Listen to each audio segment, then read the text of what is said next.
सुप्रभात विद्यार्थियों। हमारा पिछला वीडियो मौर्य प्रशासन के संबंध में था और हमारा ये वीडियो भी मौर्य प्रशासन के पार्ट 2 के संबंध में है, जो कि बीए पार्ट प्रथम वर्ष इतिहास के द्वितीय प्रश्न पत्र से संबंधित है। पिछले वीडियो में मौर्य प्रशासनिक व्यवस्था के अंतर्गत हमने केंद्रीय प्रशासन, जिसमें सम्राट, मंत्रिण, मंत्रिपरिषद, अध्यक्ष, तीर्थ और अन्य जो उच्च अधिकारी जिनका उल्लेख हमें अर्थशास्त्र में मिलता है, उसके संबंध में हमने जानकारी प्राप्त की थी। इसके अलावा हमने मौर्य प्रांतों के विषय में भी जाना था। मौर्य काल में 5 प्रांत थे, जिन्हें उत्तरापथ, अवंती, कलिंग, प्राच्य और दक्षिणापथ कहा जाता था।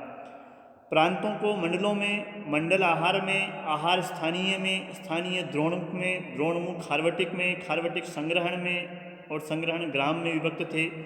प्रशासन की सबसे छोटी इकाई ग्राम थी, जिसका अधिकारी ग्रामणी हुआ करता था। इन सब के बारे में हमने पिछले वीडियो में जानकारी प्राप्त की है। इस वीडियो में हम नगर प्रशासन, न्याय प्रशासन, सैन्य प्रशासन और मौर्य गुप्तचर व्यवस्था के बारे में अध्ययन करेंगे। नगर प्रशासन के बारे में मेगस्थनीज ने विस्तार से पाटलिपुत्र के नगर प्रशासन का वर्णन दिया है। वह कहता है कि नगर प्रशासन का जो प्रमुख था वह नागरख या पुरमुख्य कहलाता था। मेगस्थनीज ने इस अधिकारी को एस्टिनोमाई कहा है। पाटलिपुत्र के प्रशासन का कार्य एक परिषद देखती थी, जिसमें 30 सदस्य होते थे। ये 30 सदस्य 6 समितियों में विभक्त थे और प्रत्येक समिति में 5 सदस्य होते थे। ये जो 6 समितियां थी, उनमें पहली समिति औद्योगिक समिति थी, जो कि राजकीय कारखानों, दस्तकारों, शिल्पकारों इत्यादि से संबंधित मामले देखा करती थी। इन्हें प्रोत्साहन दिया करती थी, इनकी गुणवत्ता का ध्यान रखा करती थी। दूसरी समिति वैदेशिक समिति थी, जो विदेशी नागरिकों, भ्रमण करने आने वाले विदेशी यात्रियों इत्यादि की सुविधाओं का ध्यान रखती थी। इसके अलावा उन पर निगाह भी रखा करती थी। तीसरी समिति जनगणना या मर्दमशुमारी से संबंधित थी। यह बात हमें ध्यान में रखनी चाहिए कि आज जो प्रति 10 वर्ष बाद जनगणना की जाती है सरकारों द्वारा, यह मौर्य काल में भी प्रचलित थी कि कितने व्यक्ति मौर्य साम्राज्य में जन्म ले रहे हैं और कितने व्यक्तियों की मृत्यु हो रही है। तो तीसरी समिति जनगणना समिति थी।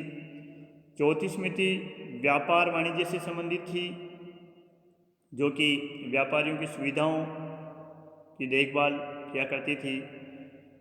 पांचवी समिति बाजार समिति थी, जो काला बाजारी, मिलावट इत्यादि पर नियंत्रण रखा करती थी।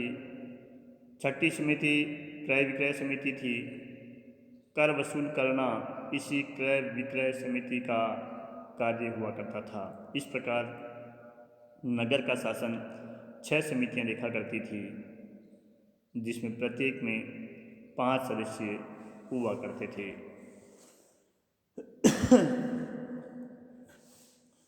मौर्य काल में न्याय प्रशासन की एक सुव्यवस्थित प्रणाली हमें देखने को मिलती है।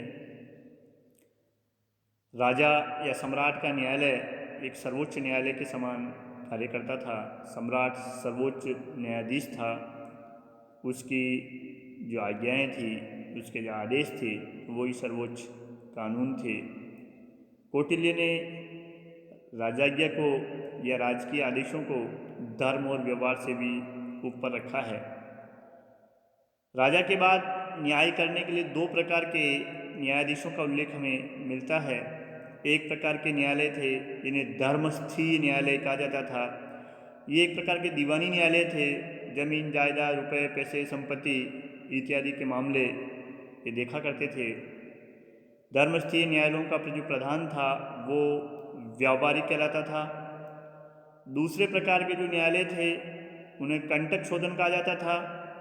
कंटक शोधन न्यायालय वर्तमान फौजदारी न्यायालय के समान थे। जो मारपीट, हत्या इत्यादि के मामले देखा करते थे। इस न्यायालय का जो प्रधान था वो प्रतिष्ठा कहलाता था। मौर्य काल में दंड व्यवस्था काफ़ी कठोर थी। कौटिल्य पशु की न्याय तक पर मृत्युदंड का कौटिल्य पशु की हत्या पर भी मृत्युदंड का प्रावधान करता है। अशोक ने महत्वपूर्ण रूप से न्याय प्रशासन में सुधार किया। न्यायिक क्षेत्र में दंड एवं समता एवं व्यवहार समता का सिद्धांत लागू किया। ग्रामों में ग्राम न्यायालय थे, जो कि मौर्य काल के सबसे छोटे न्यायालय थे।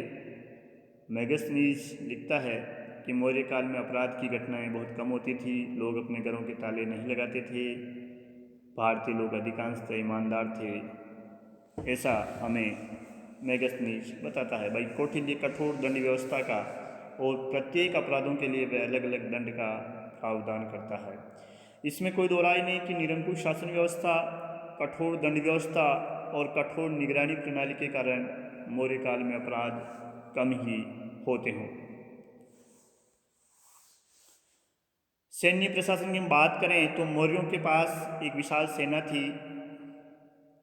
कौटिल्य के अनुसार सभी वर्णों के लोग सेना में भर्ती हो सकते थे। प्लूटार्क चंद्रगुप्त की सेना में 6 लाख पैदल सैनिक बताता है। कौटिल्य ने सेना को 3 श्रेणियों में विभाजित किया है।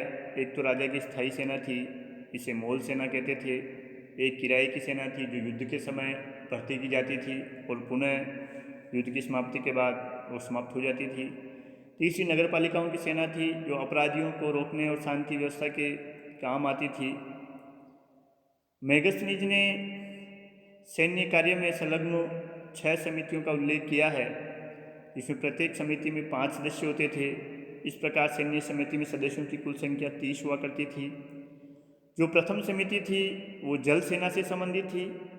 दूसरी समिति सेना की रसद का काम देखती थी। तीसरी समिति पैदल सैनिकों की सुविधा, उनके हथियार इत्यादि का प्रबंध करती थी। चौथी समिति अश्वारोही या घुड़सवार सेना से संबंधित थी। पांचवी समिति गज सेना से संबंधित थी। और छठी जो समिति है वो रथ सेना से संबंधित थी। सेनापति युद्ध विभाग का प्रधान अधिकारी था और नायक युद्ध क्षेत्र में सैन्य संचालन करने वाला अधिकारी हुआ करता था। कौटिल्य ने अपने अर्थशास्त्र में 3 तरह के युद्ध बताए हैं, जिसमें पहला है प्रकाश युद्ध। इसमें अत्यधिक भयपूर्वक तथा लूटमार करते हुए युद्ध किया जाता है। यह प्रत्यक्ष आमने सामने होने वाला युद्ध था। दूसरा कूट युद्ध, यह छल प्रपंच से किया जाता था, धोखा देना इसमें प्रमुख था। तीसरा तूष्णीय युद्ध कहलाता था। इसमें विष प्रयोग द्वारा किसी राजा को मार करके उसके राज्य पर कब्जा किया जाता था। कौटिल्य ने समय के अनुसार, समय एवं परिस्थिति के अनुसार इन तीनों युद्ध प्रणालियों का प्रयोग करने की सलाह दी है। मौर्यों की जो विशाल साम्राज्य और प्रशासनिक व्यवस्था थी, उसको सुव्यवस्थित रूप से चलाने के लिए एक अच्छी गुप्तचर व्यवस्था का होना भी जरूरी था। कौटिल्य के अर्थशास्त्र में हमें मौर्यकालीन गुप्तचर व्यवस्था का विस्तृत वर्णन प्राप्त होता है। पुरुष एवं महिलाएं दोनों ही गुप्तचरों का कार्य किया करते थे। गणिकाएं भी गुप्तचरों के रूप में नियुक्त की जाती थी। पूरे साम्राज्य में गुप्तचरों का एक प्रकार से जाल बिछा हुआ था। गुप्तचर विभाग का जो प्रधान अधिकारी था वो महामात्याप सर्प कहलाता था। गुप्तचर सभी अधिकारियों, चाहे वो प्रांतीय थे, केंद्रीय थे या ग्रामीण अधिकारी थे, उन पर निगाह रखते थे। जनता की गतिविधियों पर भी उनकी नज़र रहती थी। इसके अलावा जनता की राय किसी कानून या राजा के प्रति जानने के लिए भी गुप्तचर जगह जगह घुमा करते थे। मेगास्थनीज ने गुप्तकालीन गुप्तचरों को ओवरसियर्स कहा है। स्ट्रेबो ने इन गुप्तचरों को इंस्पेक्टर कहा है। तो अर्थशास्त्र में इन गुप्तचरों का नाम गूढ़ पुरुष मिलता है। हमें अर्थशास्त्र में दो प्रकार के गुप्तचरों के प्रकार मिलते हैं। पहले गुप्तचर संस्था कहलाते थे। ये स्थायी गुप्तचर थे और एक स्थान पर रह करके कार्य करते थे। इन गुप्तचरों में कापाटिक, वैदेहक, उदास्थित, तापस, गृहपतिक इत्यादि हुआ करते थे। कापाटिक विद्यार्थी के वेश में, वैदेहक व्यापारियों के वेश में और तापस तपस्वियों के वेश में रहने वाले गुप्तचर थे। संचरा गुप्तचरों का दूसरा प्रकार था। ये भ्रमणशील गुप्तचर थे। ये साम्राज्य में एक स्थान से दूसरे स्थान तक या विदेशी राज्यों में भी सूचना इकट्ठा करने के लिए जाया करते थे। इन्हें क्षत्रिय, तीक्ष्ण, रसद, परिवारजिका इत्यादि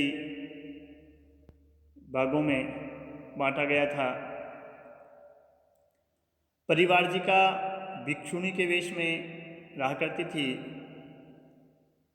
मौर्यकाल में पुलिस व्यवस्था भी थी, जिसे अर्थशास्त्र में रक्षिन कहा गया है। पुलिस का नाम रक्षिन था।